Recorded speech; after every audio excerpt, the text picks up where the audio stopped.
Okay. Good evening, everybody, and welcome to Living Today. This is your host, CEO, and founder of Irons Group LLC, and it is Friday night highlights time. I am so excited to have my friend and sister here, Robin Sullivan. Yes. Oh, So, guys, awesome. this is where we inspire and empower female school leaders to discover their purpose, find themselves authentically, leverage their strengths, sharpen their skills through perseverance, passion, and teamwork. And as you know, as I love to tell you every week, servant leadership is the highest quality of a leader. And this week, we are rounding off Women's History Month with one of my favorite people, Robin Sullivan. I'm so excited to have you here. How are you, my sister? Oh, I'm so good. Thank you for having me, Cherise. You are one of my favorite people too, girl. I love it when we're able to connect, and I'm just glad that we have this opportunity to chat tonight. I know, me too. I mean, we haven't seen each other since, At Papa least Do's. 3-4 years.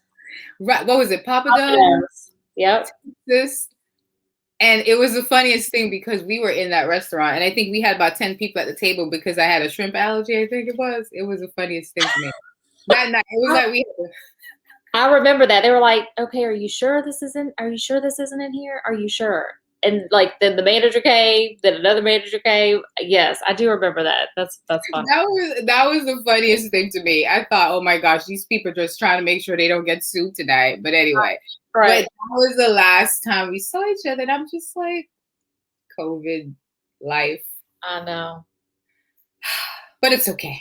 We're gonna have fun tonight. I'll take what I can get, even if it's a virtual hug. Exactly. Exactly. Look here, all these virtual platforms have really gotten me through a whole bunch because I have been quarantined for an entire year. I have a high-risk household, so I've been sitting at the house. So I love all things virtual right now. I know, I understand. Well, let me tell everybody about you so we can get started and into the interview. So listen, Robin is an entrepreneur, a mompreneur. She used to be like me, an assistant principal back in the day, way back when. She graduated from LSU with a BS in psychology, a minor in English, Spanish, and African American studies. She holds a master's degree as well in public administration, and she's also a John Maxwell Team certified coach like I am. That's where we met. Yep. Yes. And Robin is now basically leading a team of 6,000 plus team members in the Plexus organization. She is what you would call a diamond. She'll tell us about that later. This is a large organization of men and women that's generating over $2 million. Let me repeat that. $2 million in sales last year. Okay. Yeah.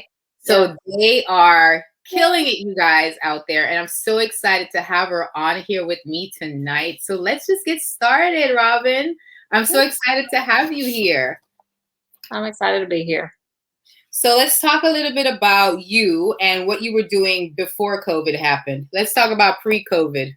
What was your life like pre-COVID? Like, what were you doing at home, school, beyond that? What were you doing before we got into the whole COVID life?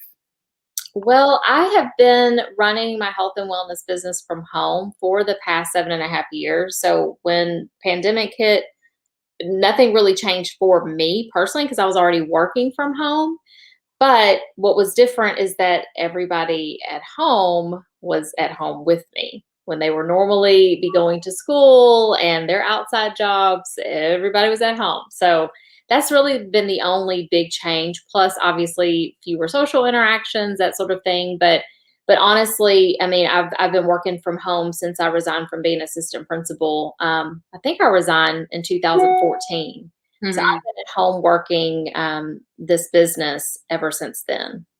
Wow. So the biggest change for you was really just everyone else coming into the house. Right. You're like, wait, you guys. That was a transition. That was a transition, but we're used to it now. We're over a year in. So yeah. So what were some wins and learns for you in 2020, you would say?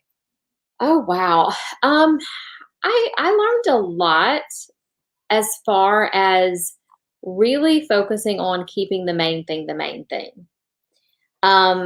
Obviously, COVID forced the whole entire world to take a step back and sit down somewhere, right? It halted everybody's life. And I was very prayerful that the Lord would really impress upon me what were the most important things. And I think so many of us get caught up in just constantly keeping their schedule full and busy and outings and social activities. And those things are great. And those things do fill your life up. But it also really reminded me that just having my family safe and healthy was really the most important thing. And then also just staying mentally healthy because there were a lot of things that emotionally could bring you down in 2020. It wasn't just a health pandemic, there's a racial pandemic. I mean, tons of things going on that could get you into a really bad mental space, a lot of isolation.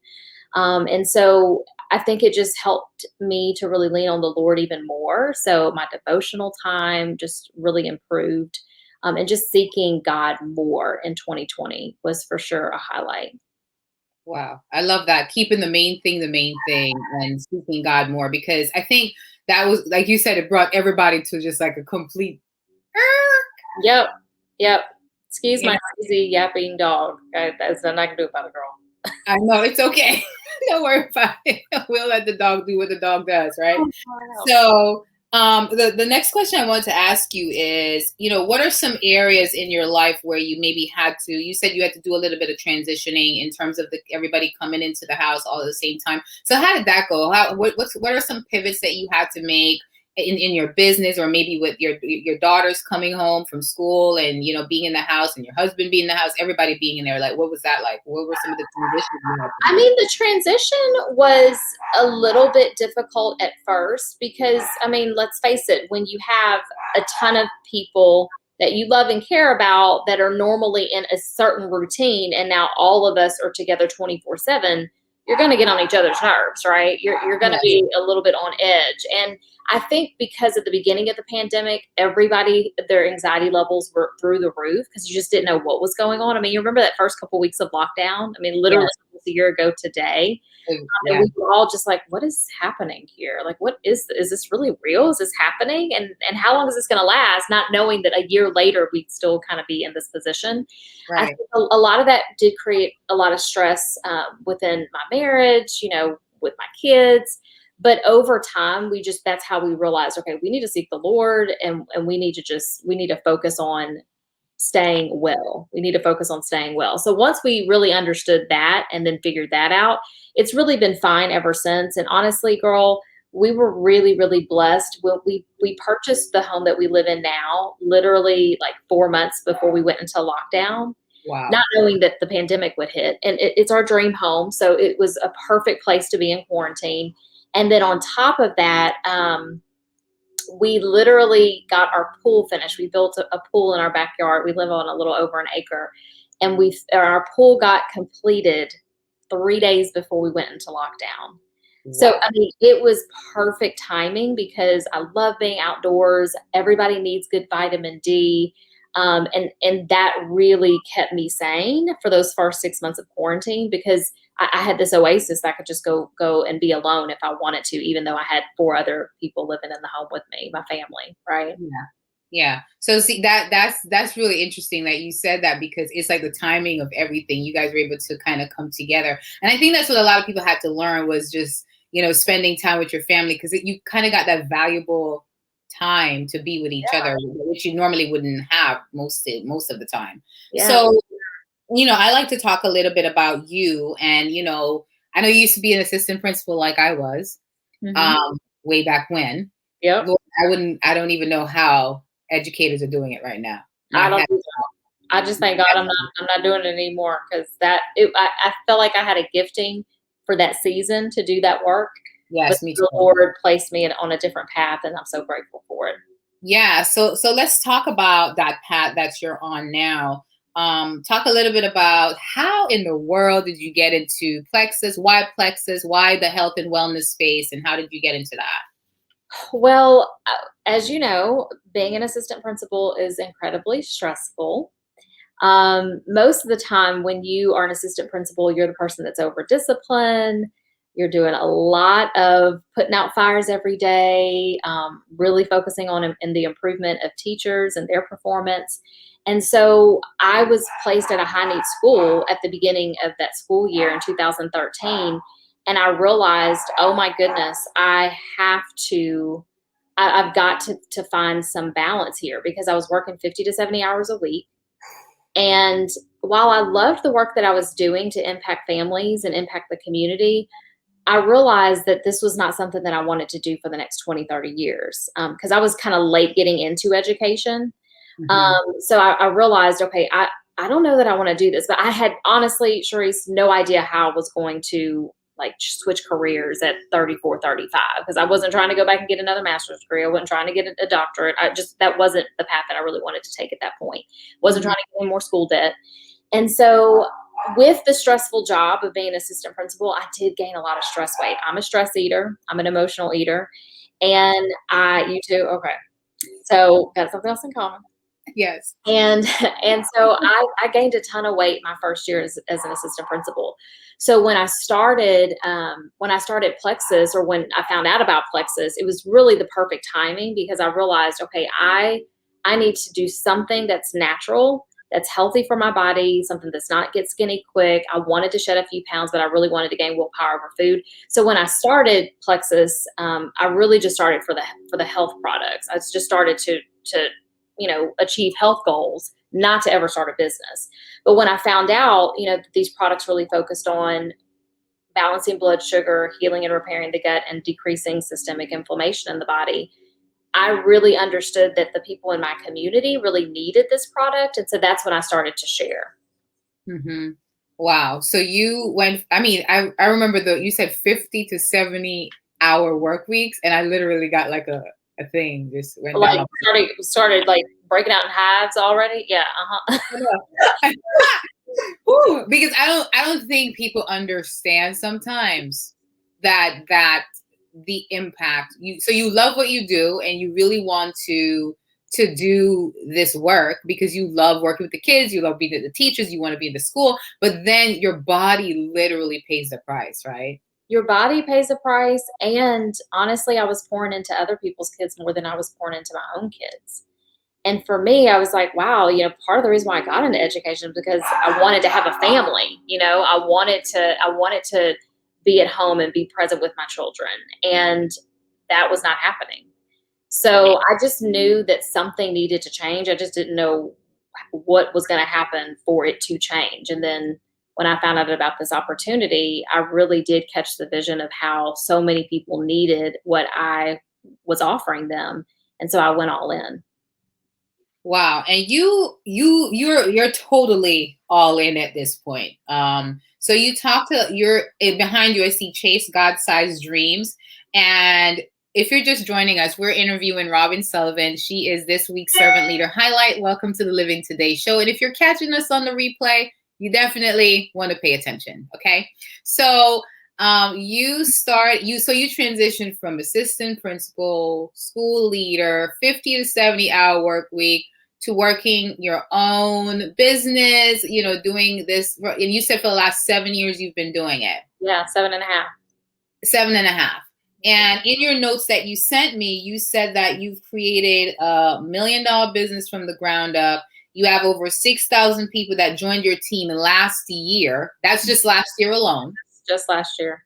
And you guys generated over $2 million. I said 20 million. I'm speaking something over your.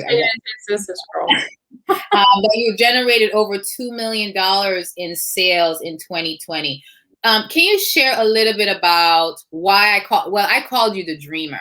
So if you don't know anything about Robin, she is the epitome of dreaming. She talks about dreams. She makes sure everybody knows about their own dreams. She pulls dreams forward. And I learned that about her pretty quickly when we met. She's always talking about, pursuing your dreams, living your dreams. There's everything about Robin is about that. So talk to me about how you were able to transition from school leader to $1 million earner, right? And leading other people to do the same. How are you doing? How did you do that? Or how are you doing that? Well, I always knew that the Lord had something greater for me, that He wanted me to make even a bigger impact than I was making in education, because I felt like I was making an impact in education. So I don't ever want to downplay my other profession, because I loved what I did and I was making an impact. But I knew, and I just felt in my spirit, that the Lord wanted me to do more. He wanted me to create a bigger ripple effect. And so when I found out about this opportunity and what it really was, because a lot of people mistake network marketing as it's just sales. But when people talk to me about this business, or they ask me about this business, I tell them I'm in the people development business. I help develop people. I help to um, transition people to really truly reaching their full potential. Because most of us are really existing and we're not living. We're Hmm. in this rat race. We're in our mundane, just this rut where we're in a 9 to 5. We're living the same day every single day. And we look up 20, 30 years later and we're like, man, what happened? Like, what did I do here? We don't enjoy what we do. We live for the weekend. And I don't live for the weekend. And it feels so good to be able to impact others, create ripple effects of change, really help people in the areas that people need help most. If you don't have your health, you have nothing, right? And then on top of that, most people are going to bed at night laying awake trying to figure out how they're going to get out of debt, how they're going to pay their bills. So me helping people create financial margin and helping them to get healthy from the cellular level, that is like a win-win. And so when I started this and I realized what this was, I just decided I was going to go all in. And Mark Batterson, he's one of my favorite authors of all time. Yes, I knew you were going to get to him. We were going to talk about that. I have the sign called Chase God-Sized Dreams. Yes. He helped me to dream bigger than I could ever dream. Just because when you know that the Holy Spirit is working in and through you, how can you not go after everything you know God has for you? Even if you don't know it yet, even if it's just like a feeling in your spirit, like a nudging from the Lord that, hey, I know I should be doing more. Yeah. It's like we have to be obedient. If we say we love Jesus, then we have to be obedient to that. And so that is really where I get excited, when I get to meet people that they know that they are not doing everything that the Lord is calling them to do. And it's my job to help them push past a lot of the fears and self-limiting beliefs that people have. Really focus on helping people to see the long game in things. So many people, they overestimate what they can accomplish in 1 year, but they underestimate what they can accomplish in 10. And so between persistence and faith and hard work and stepping out of your comfort zone, goal setting, all of those things really is what helped me to move the needle in my life, and then to help me to see how much I can help other people to move the needle in their life as well. Yeah. And I love that. You're not just, I love that what you said, the long game. Mhm. Because you have to play the long game in this process. See, people don't like that word either, process. Nope. It's a Right? process. Like, It and is. this was a growth journey. Like, that was the other thing that I really embraced about this industry is I love growing and I love learning and I like expanding my mind. And then I like going and sharing that with other people. And that's what this is. That's I just keep learning and then I share it with others. And I keep learning and I share it with others. This is why we loved becoming John Maxwell coaches, Yeah. because that is servant leadership. And you cannot, John Maxwell always says, or I don't know if it's Paul Martinelli, you can't create mass movements with a mass. Mass movements start with one person. And Come so on. why not it be you? Why wouldn't it be you? And so that's really what I decided I was going to do when I went all in with this opportunity. Man, that's so good. I'm so like, and that is the true thing about being a servant is learning something and then sharing it with other people and passing it on and passing it on, and so it multiplies. That's multiplication. That's Yep. what you want to do. You want to be able to pass that on so that it's not just about Robin, it's about all the other people that Robin helps, and so on and so forth. And that's the best part about it. So I know you do reconciliation, racial reconciliation groups as well. So what is it about? Why did you start those? Because you started those way before we even had any the protesting and all those things Right. last year. So talk to me a little bit about the racial reconciliation groups, and just share with people why you do those, and why you felt the need to do the racial reconciliation groups. Yeah, well, I think growing up in the South, I always knew that there was a need to help people who don't look like me understand just a bit more why there's such a struggle, and why we still need to be highlighting these issues, racial injustice, equality, and really focusing on how we can racially reconcile. And so when I obviously became a working adult, working with all different types of people, and then when the environment started to shift, when we started to see, a lot of people of color really making a decision that I'm going to stand for something, right? I'm just not going to, I'm not going to be silent any longer. And then, obviously things started rearing its ugly head even more in 2020. But even several years before that, kind of when they started calling Kaepernick and the protest and the kneeling and people having an issue with that. And I really started to see like this dichotomy. It was like people were trying to choose a side. I was like, why are we choosing a side? And some people that were choosing one side, I don't think they really fully understood, why people of color were feeling the need to use their platform in a football stadium to kneel. And Yeah. so out of that, I had some friends that don't look like me that didn't understand it. And they ended up making some comments that were very hurtful to me, not even aware that they were making a hurtful statement in my presence. And so, I kind of called it out. And from there, they realized, their error in their ways. And so from that was birthed this racial reconciliation group that I started probably about 4 years ago. And I knew that the only way that, because you can't try to convince somebody on a social media post, you can't try to argue, somebody off of a ledge when they're feeling super heated about a specific issue politically or racially. It really does force you to get in community with people who you may not normally be in community with. And so that was the reason why I started hosting these meetings once a month at my home, just so I could help facilitate people who don't look like me, who were open to growing and learning, becoming more aware of the history. Because when you don't know your history, when you don't understand the past, there's no way for you to really understand what's going on in present day and why people are so charged and have so many emotions behind some of these things that are happening in current day, when you don't really understand what happened 30, 40, 50, 60, 70 years ago. Yeah. And so that's really where the racial reconciliation work begins, is just becoming aware and embracing that change. Yeah, and being able to understand that. So are you still doing them now, during COVID times, or okay? Yeah, so I moved to virtual during COVID, and it's really honestly been a double blessing to be able to do it, to have been forced to do it virtually because of the pandemic, because now I have people all over the country that hop on these Zooms instead of just people that live 20, 30 minutes away from me coming into my home. Yeah, and being able to be a part of the conversation.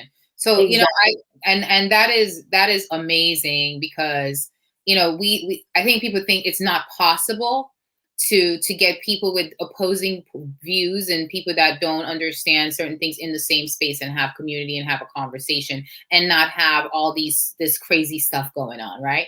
I Mhm. think, and you're showing tonight that it's possible.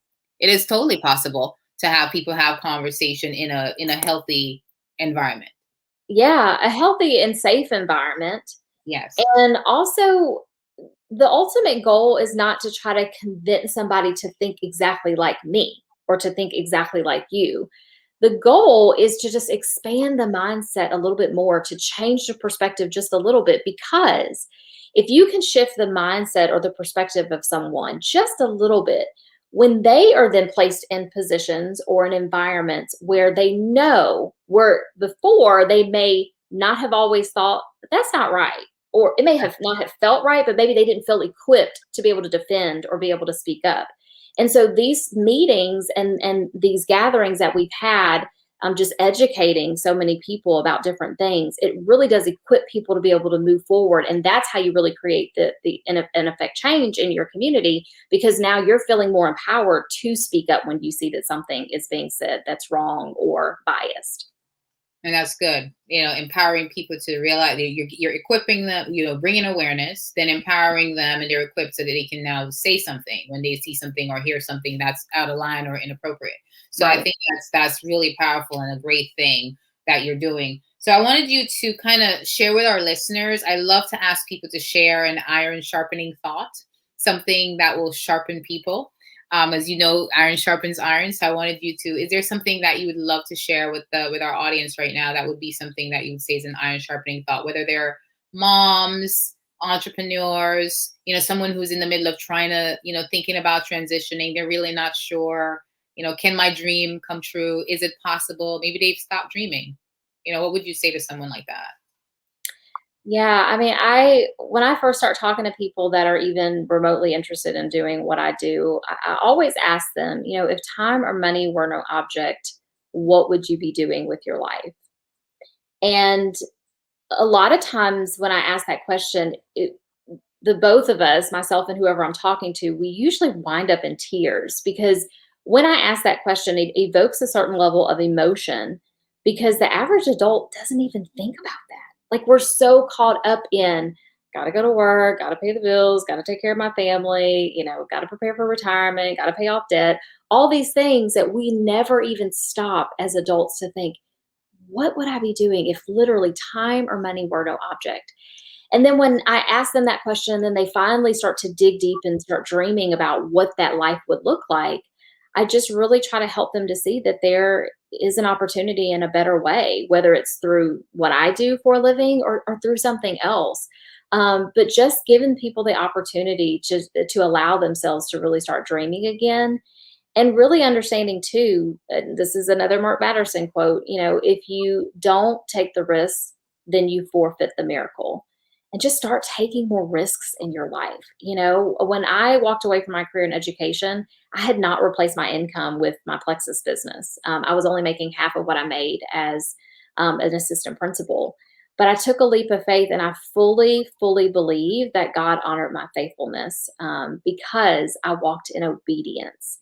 And so taking those risks and really persisting without exception. I think so many people, they have a dream of doing something, but again, they don't really understand how long certain things take. I always tell people, if you want to do anything, whatever you want to do in the area of entrepreneurialism, you have got to minimum give it 5 years, 5 solid years before you say it's not working, right? Or I give up, because that is just the maturation level. I mean, I read this study where they talked about certain students, they excelled in math and science more, and it wasn't because they were innately smarter or they came from a certain background. It literally is because they put in more practice hours. 10,000 practice hours is like the magic bullet, And Wow. most people are putting in 10,000 practice hours. That's just the bottom line. And so just persisting without exception.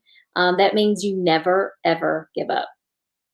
So 5 years, 10,000 practice hours, and persisting without exception. I love that. And I think that you're right. People they give up when they're just like, this is not working, or they expect to just, walk into these things and just, you know, Fall into um, They want it to fall into their lap. yeah, just like magic. The money's just going to rain down and everything is going to happen. The team members are just going to come my way and everyone's just going to say, yes, yes, yes, you're the best thing ever. And no, that's not what happens.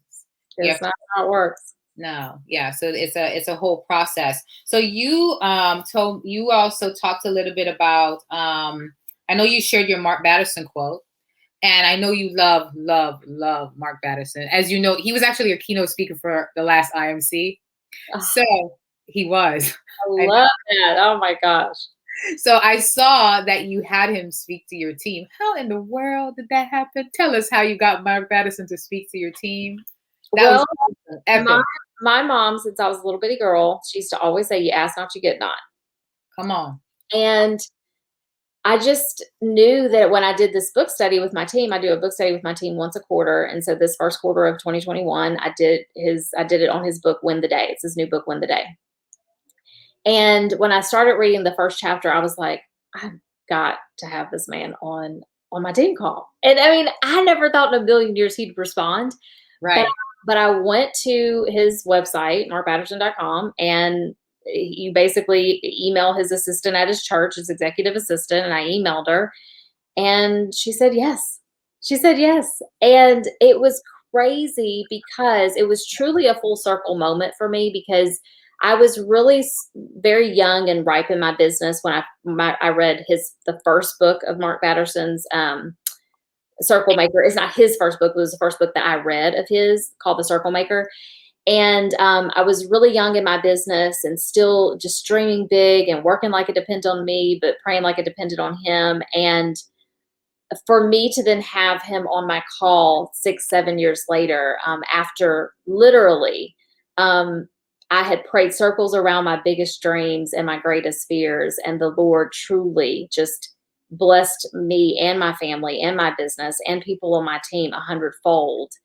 For that, literally, the circle maker come to life in and through my life. And then to have him on my team call just last week, I mean, I cried like a baby. People thought I was crazy because I was like crying on the call, but it was just so sweet. So I love my mom for planting that seed of confidence in me that, you know what, some will, some won't. So what? So I always ask, and you ask not, you get not. Wow. And I like that you said that, because I know you said that, I saw that your dad is the one that gave you that whole dream that you told me. Your father's the one that told you could be anything and do anything. That's why I call you the dreamer. And it says that back there, chase God-sized dreams. And that's a big win for you, because I know how much you love Mark Batterson. Yeah. It was a huge, huge win for me. But my dad absolutely is responsible for helping me to see really at an early age that you can achieve anything that you set your mind to. That's pretty awesome. So I also saw that, I think one of the quotes that I saw on your Facebook, it said, no, on your Instagram, it said, the dream is free, the hustle is sold separately. I was like, I really like that, because, and I know you're a dreamer. So if you're watching and you're someone who maybe you think this is not possible for me, I don't care what age you are. Robin is here. She just told you she left her administrative job as an assistant principal. And listen, y'all, listen. Assistant principals out there, I don't care which part of the country you're working in, they don't make that much money. Okay.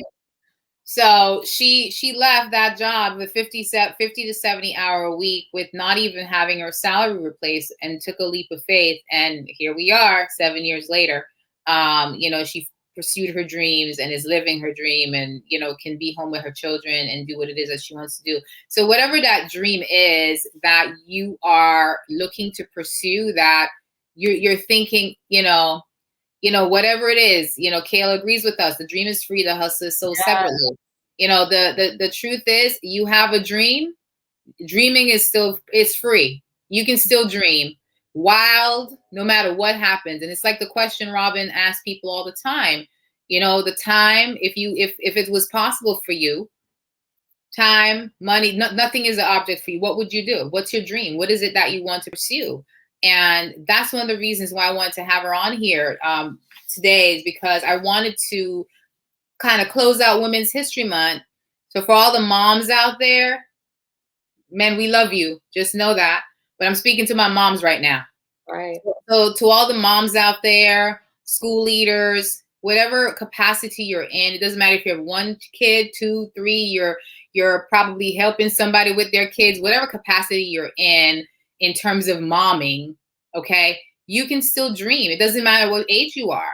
And the reason I have this show and have servant leaders on here, the reason why Robin is here tonight, is that the servant leaders we highlight are people who are self-aware, they're active listeners, they are compassionate, they're visionary, they're intuitive, they're healers, they look at the whole person, they're community builders, they're stewards, they're committed to the growth of other people, and they're very persuasive. As you can all see, Robin is definitely someone who's a community builder. She builds community. She loves that. She's doing that with her racial reconciliation groups. She definitely is building community in terms of working with her team and helping people to pursue their dreams. And she's absolutely 100% someone who's a visionary, because when you have dreams, you have to be able to see things and see ahead, right? And, you know, earlier she talked about keeping the main thing, you know, making sure that you're staying connected with the source of all things, our Father up above, God himself. That's Okay. right. So listen, that is why I have her here. So Robin, I just want to say to you, we see you, my sister. We honor you and we love you for all that you're doing. And we want to give you the opportunity right now to just say congratulations and to take a bow. And this is your moment. So I just want to cheer for you. Yay. Oh, thank you, Charisse. You are such a gem. I so appreciate you just wanting to highlight me and for us to chat in this platform. I love it. And I love you. Yes, I love you too. Right back at you, sis. So guys, listen, I don't really know what you're up to and where you are in your life this weekend, but Robin is definitely someone that you want to get to meet and you want to get to know. So Robin, where can people find you if they want to participate in the reconciliation group, or if they want to learn more about what you do in terms of Plexus or anything like that? Yeah, well, they could just go to my website. It's www.robin-sullivan.com. And there you can fill out a Google form if you have health goals that you want to achieve. You also will be able to reach me via email. If you're interested in the racial reconciliation work that I do, anybody can join this group because, like Cherie said, we meet virtually every month via Zoom. And I also have some really good historical content. I just did a Black History Month series on my social media. And so all of those posts are linked there on the website as well for you to just get a taste of a little bit of that rich history that we all need to understand and learn more about. So, yeah. Wow. Yeah. And I saw a lot of those posts because I'm in one of Robin's Facebook groups, and they were some really amazing posts. Some of them actually some of the people were in her family actually. Yeah. If you go on there and kind of look that up. So Robin, do you have any final thoughts before we sign off for the night? No, I just want to say thank you again, Cherise. I just appreciate you so much for your friendship. And that's the beauty of social media. Being around like-minded people. I would have never met you if it weren't for the John Maxwell team and that group because I don't even think we were at the same IMC. I think we just met through the Facebook group. So that's one of the beautiful things about being able to connect with people virtually. And I just love the work that you're doing, and I absolutely cherish you as a friend. So thank you for asking me to hop on tonight. You are welcome. It was my pleasure to definitely highlight you. And I am so glad that the John Maxwell team definitely brought us together. That's the one thing I am so grateful for. I've gotten to meet so many amazing people. I don't know, when they got together with Paul and them, they all decided to do this. Listen, I guess they may not have seen what they were doing then, but this is what they've done, being able to bring like-minded people together, sisters in Christ, women on the same path, trying to do, change the world and impact people's lives. That's pretty awesome. So I'm definitely grateful for you, and I'm so thankful that you're here. And I just want to let everybody know the amazing people that are out there in our community doing amazing work, and you happen to be one of them. And I just want to say thank you for all that you're doing, and we appreciate you. Thank you, my dear. Well, guys, if you're just joining us, we're about to go off. Sorry, you're going to have to go catch a replay. So it is now time for us to go. Again, guys, thank you so much for joining me. This has been the Living Today show. And this week's servant leader highlight was Robin Sullivan. She is my friend and my sister down in Dallas, Texas. Okay, we call her the dreamer because she knows how to chase God-sized dreams. And guess what? She's not just chasing those dreams. She's knocking them out the park and accomplishing them. So I just want to say I love you, Robin. I just want to thank you for being here. And guys, listen, as I love to say and remind you, as iron sharpens iron, so one person sharpens another. So join me again. Well, sidebar, I forgot about that. Next Friday is Good Friday, so I will not be on next Friday because I'll be at church, people. So I will see you guys in 2 weeks on the 9th when we will continue with Living Today and our next servant leader highlight. So have a blessed and amazing weekend. Be safe. And don't forget, your dream is possible. Okay? Just keep dreaming and don't give up on your dreams. All right. Have a great night and a blessed weekend, everyone. Love you, girl. Love you too. Bye. Bye.